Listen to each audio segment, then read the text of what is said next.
తెలుగు చిత్ర పరిశ్రమ నుంచి ఈసారి సంక్రాంతి బరిలో నిలిచి గెలిచిన సినిమానే మనశంకర వరప్రసాద్ గారు. మెగాస్టార్ చిరంజీవి హీరోగా, నయనతార హీరోయిన్గా, అనిల్ రావుపూడి దర్శకత్వంలో అత్యంత ప్రతిష్టాత్మకంగా తెరకెక్కిన చిత్రమే మనశంకర వరప్రసాద్ గారు. భారీ అంచనాల నడుమ ప్రపంచవ్యాప్తంగా జనవరి 12వ తేదీన ఈ సినిమా విడుదలైంది. విడుదలైన నాటి నుంచి ఈ సినిమా మంచి పాజిటివ్ టాక్నైతే సొంతం చేసుకుంది.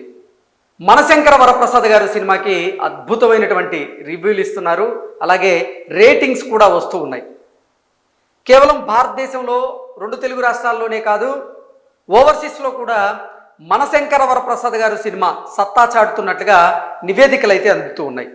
అందుతున్నటువంటి నివేదికల ప్రకారంగా 2 తెలుగు రాష్ట్రాలతో పాటుగా యుఎస్లో కూడా మనశంకర వరప్రసాద్ గారి సినిమా సత్తా చాటుతూ కలెక్షన్ల రూపంలో దూసుకు వెళ్తున్నట్లుగా తెలుస్తోంది.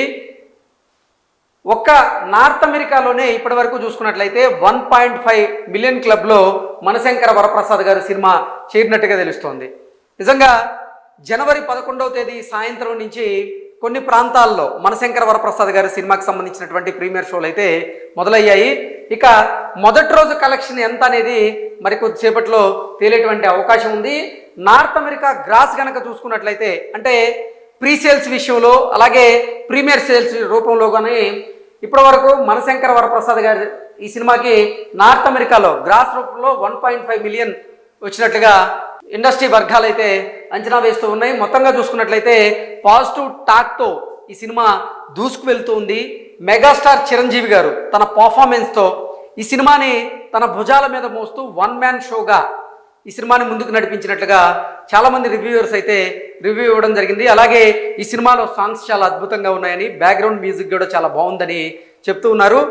ముఖ్యంగా మాట్లాడుకోవాలంటే మనశంకర వరప్రసాద్ గారు సినిమా చిరంజీవి గారిలో ఉన్నటువంటి ఆ కామెడీ టైమింగ్ని మళ్ళీ గుర్తు చేసింది అన్నట్లుగా చాలామంది అభిప్రాయాన్ని వ్యక్తం చేస్తూ ఉన్నారు.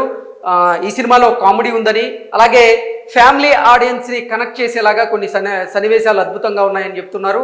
ఇక చిరంజీవి గారి బాడీలో గ్రేస్ ఏమాత్రం తగ్గలేదు. అతను 70 సంవత్సరాలు పైబడినప్పటికీ ఒక యంగ్ బాయ్ లాగా అతని పర్ఫార్మెన్స్ ఉందంటూ కూడా చాలామంది రివ్యూస్ ఇచ్చడం మనం చూసాం. సో ఓవరాల్గా చూసుకున్నట్లయితే 2 తెలుగు రాష్ట్రాలతో పాటుగా ఓవర్సీస్లోనూ అలాగే అమెరికాలో మొత్తంగా చూసుకున్నట్లయితే ఈ సినిమా కలెక్షన్ల వర్షం కురిపిస్తుంది. అందులో ఎటువంటి డౌట్ లేదు. నిజంగా ప్రొడ్యూసర్లకి కాసుల వర్షం కురుస్తుంది అనడంలో ఎటువంటి అతిశయోక్తి అయితే లేదు. ఉదయం నుంచి చూసుకున్నట్లయితే సామాజిక మాధ్యమాల్లో ఎక్కడ చూసినా కానీ మనశంకర వరప్రసాద్ గారి సినిమాకి సంబంధించినటువంటి పాజిటివ్ టాక్ బజ్ అయితే నడుస్తోంది. మొత్తంగా చాలా రోజుల తర్వాత మెగాస్టార్ చిరంజీవి అభిమానులు కోరుకున్నటువంటి చిత్రం చిరంజీవి గారి నుంచి అయితే రావడం జరిగింది. దానికి మెగాస్టార్ అభిమానులు కూడా సంతోషాది రేఖాలను అయితే వ్యక్తం చేస్తూ సినిమాను అయితే ఎంజాయ్ చేస్తూ ఉన్నారు. మొదటి రోజు కలెక్షన్ ఓవరాల్గా ఎంత రాబట్టింది అంటే 100 కోట్ల గ్రాస్లోకి వెళ్ళేటువంటి అవకాశం ఉందా, లేదంటే 50 కోట్ల గ్రాస్ దాటుతుందా, మొదటి రోజు మార్క్ ఎంత వచ్చేటువంటి అవకాశం ఉందనేది మరికొద్ది గంటల్లో ఒక స్పష్టత వచ్చేటువంటి అవకాశం అయితే మనకుంది.